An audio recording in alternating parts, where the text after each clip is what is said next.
रानी का वाव या बावड़ी भारत के गुजरात राज्य के पाटन जिले में स्थित एक ऐतिहासिक बावड़ी है, मतलब एक सीढ़ीदार कुआं है। इसका निर्माण 11वीं शताब्दी में सोलंकी वंश के राजा भीमदेव प्रथम की पत्नी रानी उदयामती ने अपने पति की स्मृति में उनकी याद में इस बावड़ी का निर्माण करवाया। रानी का वाव या बावड़ी न केवल पानी का एक स्रोत थी, बल्कि इसे एक धार्मिक और सांस्कृतिक स्थल के रूप में भी विकसित किया गया है।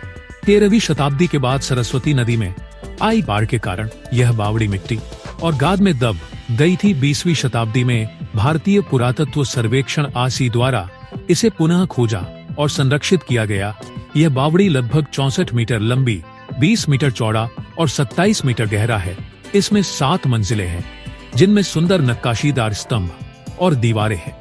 इसकी दीवारों और स्तंभों पर लगभग 800 से अधिक मूर्तियां उकेरी गई हैं, जिनमें विष्णु के दशावतार, अप्सराएं, योग मुद्राओं में ऋषि मुनि और देवी देवताओं की मूर्तियां शामिल। मुख्य रूप से इसमें भगवान विष्णु को उनके विभिन्न अवतारों में दर्शाया गया है, जैसे वामन अवतार, नरसिंह अवतार आदि। उस समय बिना आधुनिक उपकरणों के इस तरह की कारीगरी कैसे संभव है?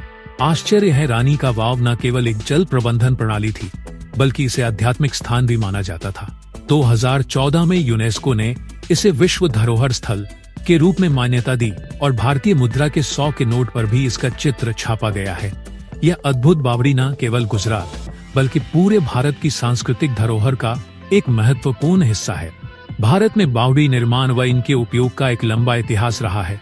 ये कहा जा रहा है कि ये बावड़ियां हमारे देश की बहुमूल्य और अभिन्न विरासत का प्रतीक है। जल प्रबंधन के सबसे पुराने तरीकों में से एक है ये बावड़ियां है। इन्हें संजोए रखना हम सब की जिम्मेदारी है। रानी उदयमती ने अपने पति की याद में न केवल एक बावड़ी का निर्माण करवाया, बल्कि उसे एक मंदिर जैसा रूप देकर यह दर्शाया कि जल में भी ईश्वरीय तुल्य है।